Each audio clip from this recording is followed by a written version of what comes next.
پچھلی رات میری جس اذیت اور تکلیف میں گزری تھی، کم سے کم آج کی رات میں آرام کرنا چاہتی تھی۔ آخر ہم بھی تو انسان ہوتی ہیں، ہمارے بھی تو کچھ جذبات ہوتے ہیں، دل بھی ہوتا ہے ہمارے سینے میں اور روح بھی جو گھائل ہو جاتی ہے۔ مگر پچھلے 5 سال سے مجھے نہیں معلوم کہ میرا دل جسم کے کون سے کونے میں خود کر چھپ کر بیٹھا تھا۔ روح کتنے گھاؤ کھا کر کہیں پڑی سسک رہی تھی، اور جذبات وہ تو شاید اتنے بار کچلے گئے تھے کہ اپنی آخری سانس لے رہے ہوں گے۔ مگر خورشیدہ کو تو ہمارے جذباتوں کی کوئی پرواہ ہی نہ تھی۔ اسے تو ان پیسوں سے مطلب تھا جو وہ ہر رات ایک نئے گراہک سے وصول کرتی، اپنی سانولی انگلیوں کو زبان سے چاٹ کر ان کو گنتی اور اپنی سرخ ساڑی کے پلو سے باندھ لیتی اور اس درندے کو ہمارے حوالے کر دیتی کہ جاؤ میاں عیش کرو آج کی رات۔ میں اس کوٹھے میں سب سے زیادہ حسین اور کم سن تھی۔ میری عمر صرف 20 سال تھی، اور اب تو میں گنتی ہی بھول گئی تھی کہ ان 20 سالوں میں کتنی بار مجھے درندگی کا نشانہ بنایا گیا تھا، کتنی بار میری سسکی اور چیخیں کمرے کی دیواروں سے ٹکرا کر اپنی موت پر مری تھی۔ میرے جسم کا کوئی بھی حصہ ایسا نہ تھا جس پر درندگی کے نشان چھپ نہ گئے ہوں، اور کل رات تو جس بھیڑیے نے میرا واسطہ پڑھا تھا، اس نے تو مجھے اپنے دانتوں سے لہو لہو کر دیا تھا، میرے چہرے کو بھی نہیں چھوڑا تھا، میرے ہونٹ بالکل نیلے پڑ چکے تھے، مگر اس کی ہوس پوری ہونے میں نہیں آ رہی تھی۔ آخر کار میں نے اس کے سر میں زور سے گلدان مارا اور اسے زخمی کر دیا۔ اس پر خورشیدہ مجھ پر بہت دل ملا رہی تھی کہ اس کا اتنا امیر گراہک میں نے زخمی کر دیا، مگر میرے زخموں کی پرواہ کسی کو بھی نہ تھی، یا شاید کوئی مجھے انسان سمجھنے کو بھی تیار نہ تھا۔ اس لیے میری کوئی بھی رات اذیت سے تو خالی نہیں جاتی تھی۔ آج تو میں نے خورشیدہ کے سامنے ہاتھ جوڑ دیے، کہا کہ مجھے بخش دو، آرام کرنے دو۔ اس نے کہا کہ ایک تو تم نے میرا گراہک بھگا دیا، اوپر سے آرام کرنے دوں، آج تو تیرے کمرے میں 2 بندے چھوڑوں گی۔ اس ڈائن نے ان 5 سالوں میں مجھ پر بہت ظلم ڈھایا تھا، اور آج میں خود کو گھسیٹتے ہوئے کمرے میں چلی گئی اور خدا سے دعا کرنے لگی کہ آج رات کسی گنہگار کو ہماری چوکھٹ پر نہ بھیجے۔ مگر ابھی میرے ہاتھ نیچے بھی نہ آ گئے تھے کہ دروازے پر مجھے دستک محسوس ہوئی۔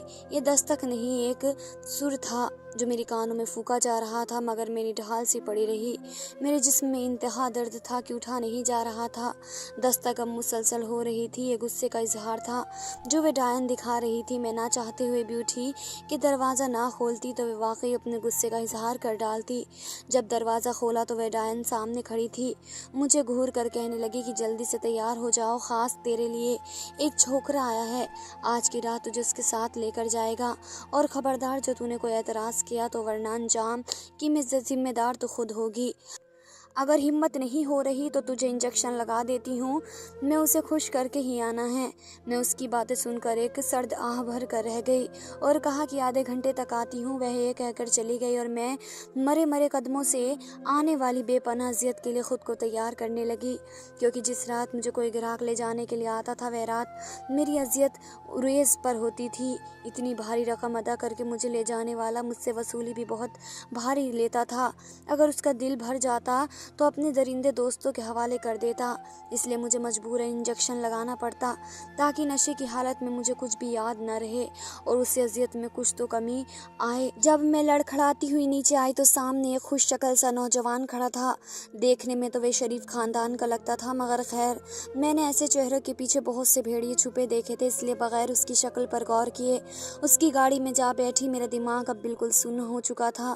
میں نے سیٹ پر سر ٹکا آنکھیں موند لی۔ وہ گاڑی چلاتے ہوئے مجھ سے پوچھنے لگا کہ تمہارا نام کیا ہے؟ میں نے پہلی بار اس کی بات پر ہلکی سی ہنسی تھی، کیونکہ آج تک کسی نے میرا نام نہیں پوچھا تھا، نہ ہی انہیں میرے نام سے کوئی سروکار ہوتا تھا۔ میں نے کہا جو تمہیں پسند ہے اسی نام سے مخاطب کر لو، کیونکہ میں خود اپنا نام بھول چکی ہوں۔ اس نے کہا کہ کوئی اپنا نام بھی بھولتا ہے کیا؟ میں نے کہا میں پچھلے 5 سال سے اپنا نام، اپنی پہچان، اپنی عزت سب کچھ بھول چکی ہوں اور کھو چکی ہوں، اس لیے اب کچھ بھی فرق نہیں پڑتا۔ تم بھی مجھ سے زیادہ فری ہونے کی کوشش مت کرو، بس اپنا مطلب نکالو اور مجھے واپس وہیں چھوڑ دو۔ میرا نام عباد ہے اور میں لاہور کے ڈیفینس میں رہتا ہوں، چلو تمہیں اپنا گھر دکھاتا ہوں۔ میری بات کے جواب میں اس نے اپنا تعارف کروایا اور ایک عالیشان گھر کے سامنے اپنی گاڑی روک دی۔ میں اس کی بات کے جواب میں کچھ بھی نہیں بولی، بس خاموشی سے اترنے والی تھی کہ اس نے فوراً نیچے اتر کر میری سائیڈ والا دروازہ کھولا۔ مجھے آج تک اتنی عزت کسی نے نہیں دی تھی، اس لیے میں تھوڑی سی کنفیوز ہوئی۔ ہم جیسی عورتوں کی عزت کوئی بھی نہیں کرتا ہے، بس اپنا مطلب پورا کرتے ہیں اور کسی کوڑے دان میں پھینک کر چلے جاتے ہیں۔ اس لیے میرے ساتھ یہ پہلی دفعہ ہوا تھا کہ किसी ने मुझे यूँ प्रोटोकॉल दिया था, मेरा नाम भी पूछा था, लेकिन फिर भी मैं जानती थी कि थोड़ी ही देर बाद ये अपना वशियार मुझे दिखाएगा और चलता करेगा। इसलिए मैंने इस बात को ज़्यादा संजीदा नहीं लिया और उसकी हमराही में चल पड़ी। मेरे कदम लड़खड़ा रहे थे क्योंकि नशा अब चढ़ने लगा था। मैं अचानक से गिरने लगी तो उसने मुझे थाम लिया और अपनी आगोश में उठाकर मुझे बेडरूम में ले गया।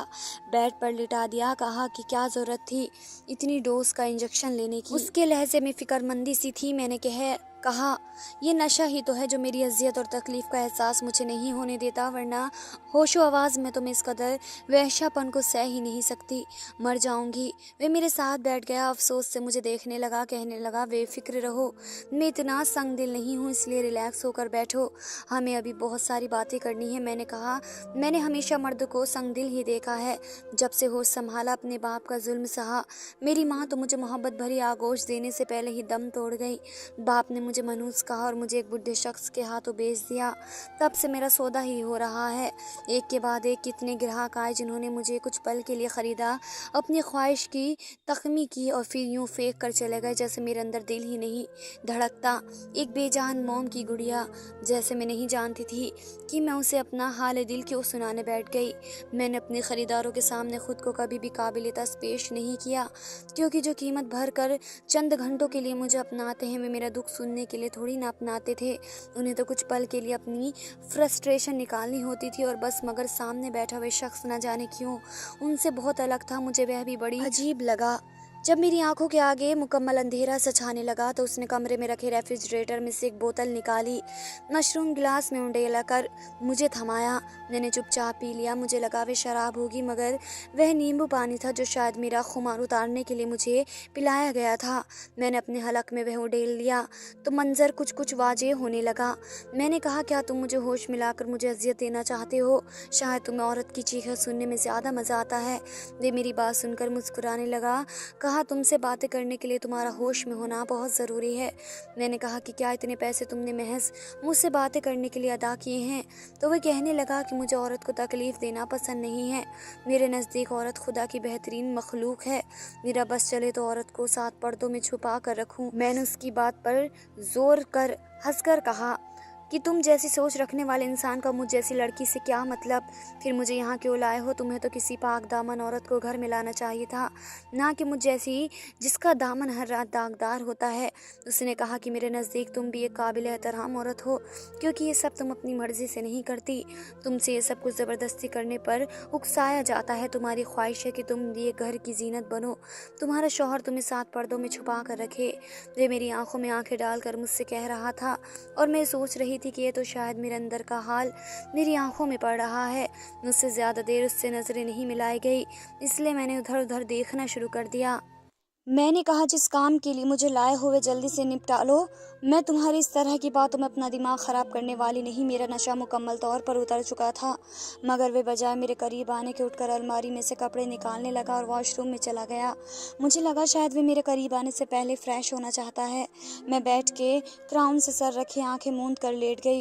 मुझे नींद बहुत ज़्यादा आ रही थी, लेकिन मैं सोना नहीं चाहती थी, इसलिए उसका इंतज़ार करने लगी। जब वह शॉवर लेकर निकला तो उसके गीले बाल और गीला जिस्म शर्ट को भी गीला कर गया। मैं टिकटिकी बांध कर उसको देखने लगी। वे काफ़ी हैंडसम और ख़ूबसूरत जवान था। आज तक मेरा जितने भी लोगों से पाला पड़ा, ज़्यादातर वे 50 साल के लगभग होते थे, जो अपनी बीवियों के सताए हुए घर से निकलते थे और अपनी सारी फ्रस्ट्रेशन मुझ पर निकालते थे। कोई बुढ़ा तो अपने ऑफिस के वर्कर्स का गुस्सा मुझ पर उतार कर चला जाता था। उनमें से कोई भी मुझे इंसान नहीं समझता था, ना ही मैंने आज तक किसी को जी भर कर देखा था। लेकिन यह नौजवान बहुत पुरकशिश था। उस पर से नज़रें हटाना मुश्किल हो रहा था।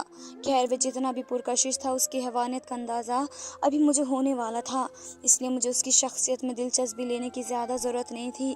उसने कहा कि शायद तुम्हारे सर में दर्द हो रहा है, इसलिए मैं तुम्हें कॉफ़ी बना कर पिलाता हूँ, तुम फ्रेश हो जाओ। तब तक ये कहकर वे कमरे से निकल गया, लेकिन मैं अपनी जगह पर बैठी रही, क्योंकि मैं घर से सारी तैयारियां करके आई थी। मैंने कमरे का तफसील जायज़ा लिया। उसका कमरा इंतहा नफीस और सादा था। न वे शक्ल से कोई लोफर और बदचलन जलन इंसान लगता था और ना ही इसके कमरे में कोई ऐसी चीज़ थी जो उसके गलत किरदार या गलत दिलचस्पी का मुजाजरा करती। कमरे में एक अलमारी थी जिसमें जाब्जा मोटी मोटी किताबें पड़ी हुई थी। यूँ लगता था जैसे वो कोई किताबी कीड़ा है और उसने अपना ज़्यादातर वक्त किताबें पढ़ने में गुजारा हो। पता नहीं इस तरह का किताबी इंसान मेरे पीछे क्यों पड़ गया। मुझे शिद्दत से इस सवाल के जवाब का इंतज़ार था। अचानक कमरे का दरवाज़ा खुला। हुआ कॉफ़ी के 2 कप लेकर मेरे बेड के करीब एक कुर्सी पर बैठ गया और एक कप मुझे पकड़ाकर दूसरा कप अपने होठों से लगा लिया। आधी रात से ज़्यादा बीत चुकी थी और इसके इरादों का अभी तक मुझे कुछ पता नहीं चल रहा था कि वह क्या चाहता है। मैंने कॉफ़ी का घूंट भरा तो कॉफ़ी काफ़ी ज़्यादा मज़ेदार थी। उसने कहा कि तुम कब से इस कैद खाने में हो, क्या तुमने वहाँ से निकलने की कोई कोशिश नहीं की?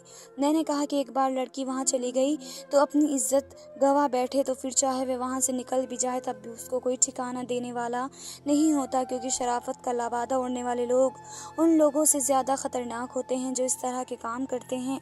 और मुझ जैसी बदचलन लड़कियों को देखकर वे यूँ मुँह मोड़ लेते हैं जैसे कोई अछूत की मरीज़ देख ली हो। हालांकि यही शरीफ लोग रात को हमारे कोठे पर मौजूद होते हैं और तब हम इनको बुरी नहीं लगती। ये दुनिया भी बहुत अजीब है और इसमें रहने वाले लोग बहुत दोगले और मुनाफिक हैं। उसने कहा कि तुम्हारी सोच काफ़ी फ़लसफ़ा है। अगर हर मर्द एक जैसा नहीं होता।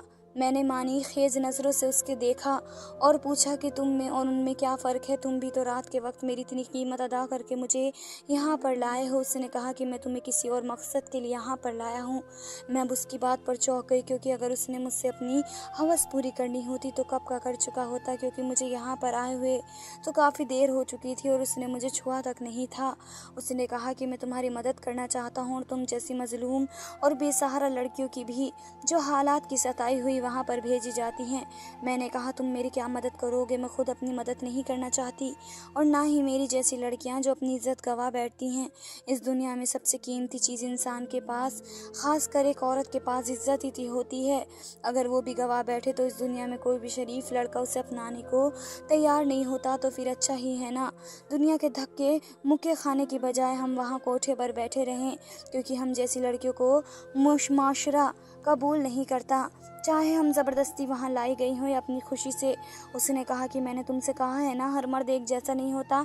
शायद तुम्हारा पाला मुझ जैसे मर्द से आज तक नहीं पड़ा, इसलिए तुम ऐसी बातें कर रही हो, लेकिन फिक्र मत करो, बहुत जल्दी तुम्हारी सोच बदल जाएगी। मैंने कहा तुम मुझसे क्या चाहते हो? उसने कहा कि पहले तुम्हें विश्वास में लेना ज़रूरी है, फिर ही मैं तुम्हें बताऊंगा कि मैं तुमसे क्या चाहता हूँ। मैंने कहा मेरा विश्वास तुम कैसे जीत सकते हो जबकि हम पहली बार मिले हैं? उसने कहा मैं एक नज़र में अगले बंदे को पहचान लेता हूँ कि ये काबिल भरोसे है या नहीं, और मुझे तुम काबिल भरोसे लगी हो इसलिए मैं तुम्हें यहाँ पर लाया हूँ। मैं जानता हूँ तुम भी खुर्शीदा से बहुत ज़्यादा तंग हो और वह तुम पर बहुत ज़्यादा जुल्म करती है और तुम जैसी और भी लड़कियों के साथ तुम नहीं जानते कि ये औरत कितनी खतरनाक है। इसको ऐसे ऐसे लोगों के साथ ताल्लुकात हैं जो लड़कियों को स्मगलर करते हैं और ऐसे ठिकानों पर लाते हैं और उनसे गलत काम करवाते हैं। ज़्यादातर ये ज़बरदस्ती करवाई जाती हैं और उन लड़कियों को ज़बरदस्ती किसी कॉलेज, यूनिवर्सिटी या स्कूल से अगवा किए जाते हैं, या कोई हालात की सताई हुई घर से भागती हुई लड़कियाँ होती हैं जिनको उनके आशिक कम कीमत पर फ़रोख्त कर देते हैं। वह आशिक जो उनके साथ मोहब्बत के दावेदार होते हैं और शादी करने के ख्वाब दिखाते हैं, फिर उनको इन जालिम लोगों के हाथों बेच देते हैं। मैं इस गैंग के सरदार तक पहुंचना चाहता हूं और तुमसे इसमें मदद चाहता हूं, और इसमें तुम मेरी मदद करोगी क्योंकि वह खुर्शीदा से काफ़ी करीबी ताल्लुक़ रखता है और वह अक्सर ही उससे मिलने आता है। खुर्शीदा अक्सर लड़कियां उसी से लेती है। अगर तुम इसके बारे में कुछ भी जानती हो तो मुझे बता दो, अगर नहीं जानती हो तो मुझे पता करके दे दो। मैं तुम्हें मुंह मांगी कीमत देने को तैयार हूँ, बल्कि तुम्हारी मनपसंद ज़िंदगी तुम्हें देने को तैयार हूँ, क्योंकि तुम मुझे बहुत मासूम और काबिल एहतराम औरत लगती हो। मैं चाहता हूँ तुम इस दलदल से निकालो और तुम जैसी ऐसी और भी बहुत सी मजलूम लड़कियों को वहाँ से निकालूं। उनके गैंग के सरदार तक पहुँच कर ही मैं ये काम कर सकता हूँ। मैं उसको हमन्नकों की तरह देख रही थी। मैंने कहा इतना बड़ा काम है, मैं कैसे कर सकती हूँ और तुम मुझ पर कैसे भरोसा कर सकते हो? क्या पता मैं वहाँ से जाते ही खुर्शीदा को ये सब कुछ बता दूँ। उसने कहा तुम ऐसा बिल्कुल नहीं करोगी। मैं जानता हूँ, मैं तुम्हारे अंदर तक का हाल अच्छी तरह से जानता हूँ। मैं काफ़ी अरसे से तुम्हें मॉनिटर कर रहा हूँ। अगर तुम ऐसी लड़की होती तो मैं कभी भी तुम्हें यहाँ अपनी पर्सनल जगह पर न लेकर आता। मैंने कहा कौन हो तुम और ये सब क्यों करना चाहते हो? तुम्हें ये सब करने के क्या हासिल हो जाएगा? उसने कहा मैं एक इंटेलिजेंस ऑफिसर हूँ और मेरा मिशन यही है जो तुम्हें बता चुका हूँ। अब मैं समझी थी कि उसके कमरे में इतनी भारी भरकम किताबें क्यों रखी हुई थी। मैंने कहा मैं ऐसा कुछ भी नहीं कर सकती। उसने कहा कि तुम्हें अंदाज़ा भी नहीं है कि तुम्हारे साथ आगे क्या क्या होने जा रहा है। उसकी ये बात सुनकर मेरी रीढ़ की हड्डी सनसनाहट सी दौड़ गई। मैंने कहा, मुझे डराने धमकाने की जरूरत नहीं है, मुझे बस तुम घर छोड़ दो।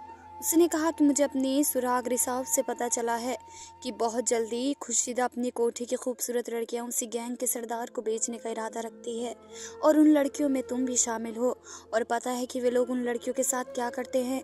तुम सोच भी नहीं सकती उस अज़ियत को जिससे तुम गुजर सकती हो, और मैं तुम्हें उससे बचा सकता हूँ। मैं उसकी बात सुनकर पूरी तरह सहम गई। वैसे तो मैं शुरू से ही अज़ियत सहती आ रही थी। मैं इस लव से ना वाकिफ़ नहीं थी और ना ही उस तकलीफ़ से जो मुझे सहनी पड़ती थी, लेकिन मैं यह भी जानती थी कि अगर एक बार लड़की गैंग के हाथ आ जाए तो उसके साथ क्या किया जाता है। वे लोग उस लड़की को खिलौना बना कर खेलते हैं और फिर बुरी तरह से रोन देते हैं। जब वे मुकम्मल तौर पर उसे अपनी हवस का निशाना बना लेते हैं और वे लड़की बिल्कुल ही बेजान हो जाती है तो फिर उसको कत्ल भी कर देते हैं। मैंने कहा कि मैं तुम्हारी मदद करने के लिए तैयार हूँ, बताओ मुझे क्या करना होगा। उसने कहा कि अगले हफ्ते में किसी भी रात वे डाकू का सरदार उन लड़कियों के सौदे के लिए तुम्हारी मैडम से मिलेगा। तुम्हें उसी वक्त मुझे इल्तिजा देनी है ताकि हम मौके पर वहाँ रेड कर सके। मैंने कहा, मेरे पास कोई मोबाइल फ़ोन नहीं है जिस पर मैं तुम्हें इल्तिजा दूँ और ना ही हमें रखने की इजाज़त है। उसने मेरी कलाई में एक ब्रेसलेट पहना दिया।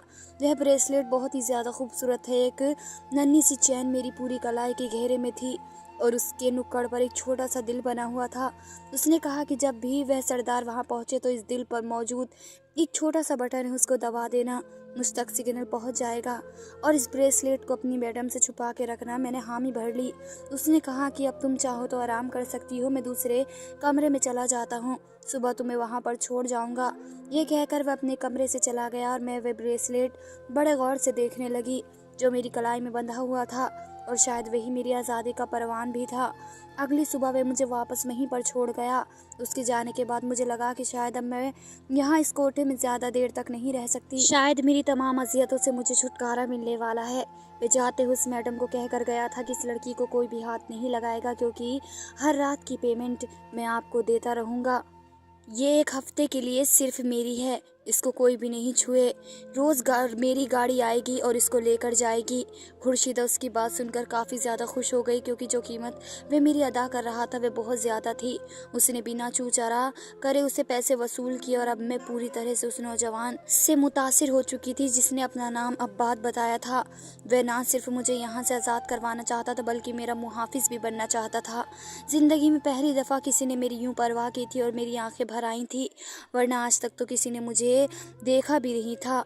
कम से कम उसने मुझे एक काबिल एहतराम औरत समझा जो अपनी मजबूरी में बार बार अपनी इज्जत का सौदा कर रही थी। अब मैं हर वक्त खुर्शीदा बेगम के आसपास मंडला रहती। वह अपने खास मेहमान को अपनी बैठक में बिठा देती, वहीं पर उनसे बातचीत करती थी। मैं हर रात को तैयार होकर उसी भेजी गई गाड़ी में बैठ जाती और उसके घर चली जाती। उसको सारी सूरत हाल से आगाह करती कि आज कौन कौन को आया है, क्या क्या हुआ था। वे मेरी सारी बातें गौर से सुनता और मुझे आराम करने का कहकर कमरे से निकल जाता। यूँ आज हफ्ते का आखिरी दिन था और मैं पहले से ज़्यादा मोहतात थी। अचानक ही खुर्शीदा बेगम ने मुझे कहा कि आज उस लड़के के साथ तुम्हें नहीं भेजा जाएगा बल्कि आज एक ख़ास मेहमान आने वाले हैं, तुम जल्दी से तैयार हो जाओ। तुम्हारे साथ में चंद दूसरी लड़कियों को भी भेज रही हूँ। मेरे दिमाग में खतरे की घंटी बजी। मैंने कहा कि आज तो मुझे वहीं जाना है क्योंकि उसने पूरे हफ्ते की पेमेंट आपको की थी। उसने कहा कि मुझसे ज़्यादा बहस ना करो, जो कहा है वह करो। मैं गुस्से से बौखला गई थी और वहाँ से चली गई। मैं पूरी तरह चौकन्ना हो गई। यकीनन वही सरदार आने वाला था क्योंकि खुर्शीदा बेगम की तैयारियाँ उरूज पर थी। उसने अपनी बैठक में भी किसी को आने से मना कर दिया। फिर अचानक ही बाहर काफ़ी ज़्यादा गाड़ियाँ रुकने की आवाज़ सुनाई दी और वे जल्दी से अपनी बैठक में चली गई जहाँ पर उसने हम लड़कियों की डील करनी थी। मैंने अपनी कलाई पर से कपड़ा हटाया और ब्रेसलेट में मौजूद बटन को दबा दिया। अब मेरा काम हो चुका था। बात के कहने के मुताबिक उन्होंने आधे घंटे के अंदर वहाँ पहुँच जाना था और उन सबको रंगे हाथों पकड़ लेना था। मैं अपने कमरे में चली गई, दरवाज़ा बंद कर लिया। मेरा दिल ज़ोर से धड़क रहा था। ज़िंदगी में पहली दफ़ा मुझे सही मायने में आज़ादी की अहमियत का अंदाज़ा हुआ था। मैं दिल में बहुत ही ज़्यादा पुरजोश हो रही थी कि मैं बहुत जल्द यहाँ से आज़ाद होने वाली हूँ क्योंकि अब्बाद ने मुझसे वादा किया था कि वे मुझे मेरी आज़ादी और मेरी मनचाही ज़िंदगी दिलवाए, जिस पर मेरा पूरा हक है।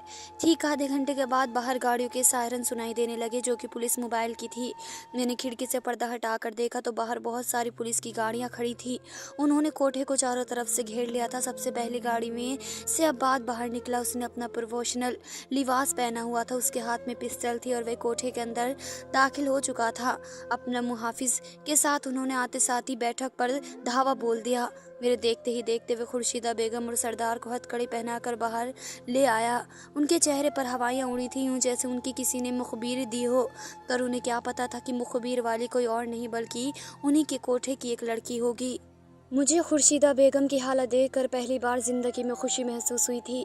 इस औरत ने मुझे बर्बाद करके रख दिया था, अब इसकी बर्बादी का वक्त आ गया था। उनका सरदार अब्बास को धमकियां दे रहा था कि तुम्हें तो मैं देख लूँगा, तुम्हारी हिम्मत कैसे हुई मुझे हथकड़ी पहनाने की। अब्बास ने एक घूंसा उसके मुंह पर जड़ दिया, कहा कि अब तुम सारी ज़िंदगी जेल में सड़ोगे, बाहर निकलोगे तब ये सब कुछ करोगे ना।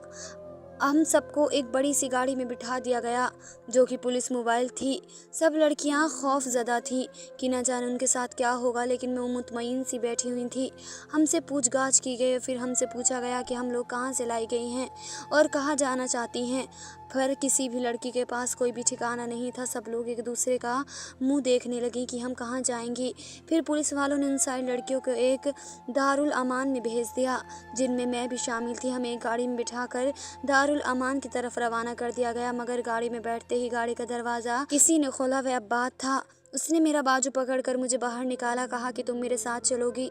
वे इस केस का इंचार्ज था, इसलिए उससे किसी ने कोई सवाल नहीं किया। उसने मुझे अपनी गाड़ी में बिठाया, फ्रंट सीट पर खुद बैठकर गाड़ी चलाने लगा। उसने कहा कि तुम्हारी वजह से आज मैं उस सरदार तक जा पहुंचा हूं, जिसकी तलाश मुझे कब से थी। मैं तुम्हारा जितना भी शुक्रिया अदा करूं कम है, क्योंकि इस केस में तुमने मेरी सबसे ज़्यादा मदद की है।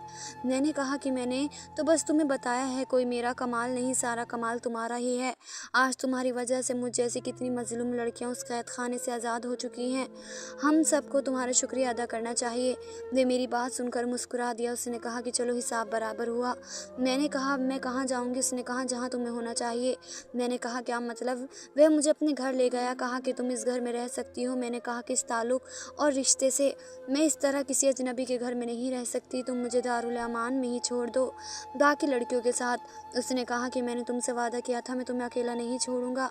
उसकी अगली बात ने तो मुझे शदीद हैरत में मुब्तला कर दिया। भला मुझ जैसी लड़की से कोई इस तरह का सवाल भी कैसे कर सकता है? उसने कहा कि क्या तुम मेरी तन्हाइयों की साथी बनोगी? क्या मैं तुम्हें अपनी ज़िंदगी में हलाल तरीके से शामिल कर सकता हूँ? और मैं उसके सवाल पर ऐसी थी जैसे नमक का मुजस्सिमा हो। भला मुझ जैसी दागदार लड़की इस काबिल हो सकती है अब बात जैसी वजीही इंसान की ज़िंदगी में शामिल हो सके? मैंने तो कभी ख्वाब में भी नहीं सोचा था कि कोई मुझ जैसी अपनी ज़िंदगी में जायज़ तरीके से शामिल करना चाहेगा। मैंने तो ये ख्याल ही छोड़ दिया था। मगर यूं उसने अचानक से मुझसे पूछा कि मेरी तो ज़बान ही लड़खड़ा गई, क्या तुम मुझसे मुखातिब हो? मैंने उसके सवाल पर उल्टा सवाल कर डाला तो वह हंसने लगा। कहा कि नहीं, इस घर में चुड़ैल रहती हैं जो सिर्फ मुझे नज़र आती हैं, मैं उनसे मुखातिब हूँ। मैंने कहा मैं ये सब डिज़र्व नहीं करती, मैं तुम्हारे लायक नहीं हूँ। तुम्हारी ज़िंदगी में किसी अनछुई औरत को शामिल होना चाहिए, ना कि मुझ जैसी, जिस्म का कोई ऐसी जगह नहीं जिसे किसी मर्द ने ना छुआ हो। जब मेरी बात सुनकर मेरे करीब आया, मेरे दोनों हाथ थाम कर अपनी आंखों पर लगाए और कहा कि मैं तुम पर तरस नहीं खा रहा, मुझे तुम अच्छी लगने लगी हो। उन मर्दों ने तुमसे तुम्हारी मासूमियत नहीं छीनी, और आज के बाद खुद को कमतर मत समझना प्लीज़, मुझे अच्छा नहीं लगेगा अब बात की पसंद की कोई कमतर कहे। मैं उसकी बात सुनकर लाजवाब सी हो गई। मैंने कहा तुम्हारे पेरेंट्स कैसे मानेंगे? उन्होंने तो तुम्हारे मुतालिक कैसे कैसे ख्वाब देखे होंगे ना। वह तो मुस्कुरा दिया, कहा कि एक 6 फुट 6 इंच के मर्द में इतनी तो जुर्रत होनी चाहिए कि अपनी ज़िंदगी में किसी को शामिल करने के लिए दुनिया के सामने डट जाए, और मैं ऐसा करने की काबिलियत रखता हूँ। तुम बताओ, क्या तुम्हें कोई एतराज़ तो नहीं है? मैं तुम्हें पूरे मान और चाहत से अपनाना चाहता हूँ। कभी ज़िंदगी में तुम्हें तुम्हारी माजी का हवाला नहीं दूंगा, ये मेरा वादा है, क्योंकि मैं जानता हूँ कि हम ऐसी ज़िंदगी में गुनाह करते हैं, मगर तुमने एक ना करदा जुल्म की सज़ा काटी है। तुम्हारा हर उस खुशी पर हक है जो तुमसे छीन ली गई। वह अपने अंगूठे से मेरी उंगलियों पर दबाव डालकर बोला, जैसे मेरे इनकार करने पर उसका दिल टूट जाएगा। और भला मुझे ज़िंदगी से और क्या चाहिए था? मेरे दिल में बेख्तियार अपने रब का शुक्र शुक्र अदा किया जिसने मुझ जैसी औरत के नसीब में ऐसा मर्द लिखा। बेशक वह हर चीज़ पर कादिर है। मेरा दिल शुरू से भर गया। मैंने अपनी ज़िंदगी की डोर उसके हाथ में थमा दी। आज मेरी अब्बास से शादी को 4 साल बीत चुके हैं। अल्लाह ताला ने हमें एक खूबसूरत सी बेटी दी। अब्बास ने अपना वादा पूरा किया। उसने कभी मुझ जैसी माँ से मुतालिक कोई तंज़ या मजाक में भी बात नहीं की और मैं हर पल अपने रब का शुक्र अदा करती हूँ। मगर एक बेटी की माँ होने के नाते मुझे धड़का सा लगा रहता है कि हमारी माँ हमको इस ज़माने की बुरी नज़र ना लगे, ना ही वह अपनी माँ के ना करदा जुल्म की सज़ा काटे कभी भी। प्यारे दोस्तों, आपके ख्याल में अब्बास जैसे लोग आज भी पाए जाते हैं क्या? औरत को की इज्जत चली जाए तो क्या वे इस काबिल नहीं रहती कि कोई शरीफ मर्द उसे अपना सके? कमेंट्स में अपनी राय का इजहार ज़रूर कीजिए। शुक्रिया। अल्लाह हाफिज़।